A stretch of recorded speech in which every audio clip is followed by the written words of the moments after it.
What is so difficult? The Senate Ad Hoc Committee on the Maize Crisis began its investigations into the 2 billion maize scam Wednesday.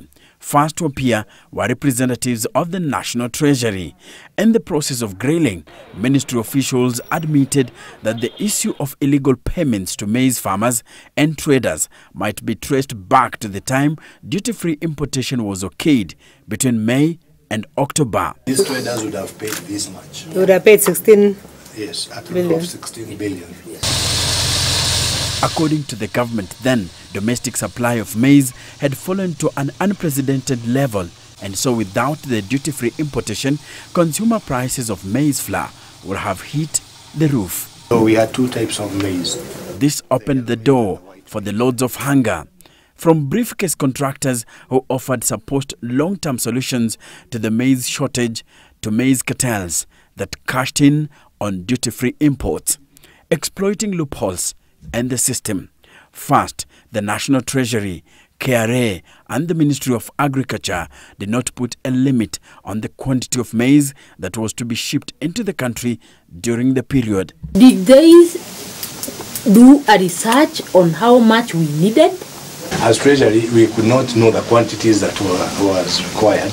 So it was now the business of Ministry of Agriculture. Secondly, the Gazette notice that gave a no to the duty-free imports stipulated that any person was allowed to import maize.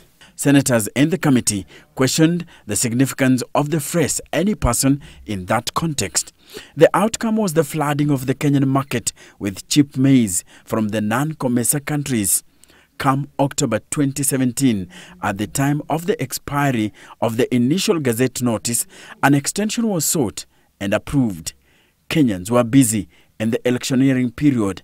A repeat presidential election was to be staged later in the month.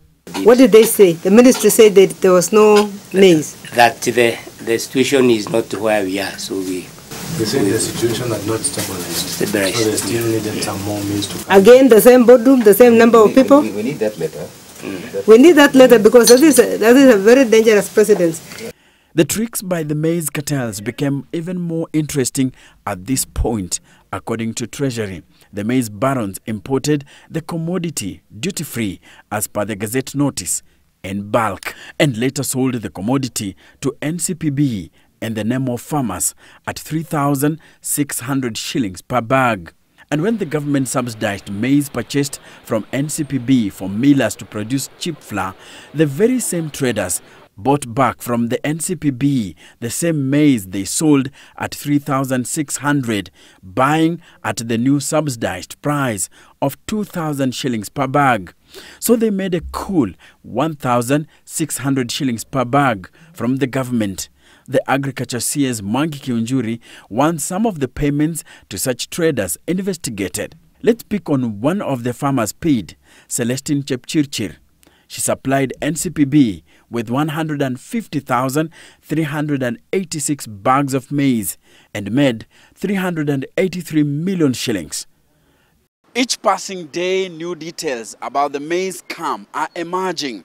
But what is clear is that traders and millers made a fortune during that time, importing cheap maize and selling at higher prices to the National Cereals and Produce Board. Enoch Sikolia, Citizen TV, in the county of Nairobi.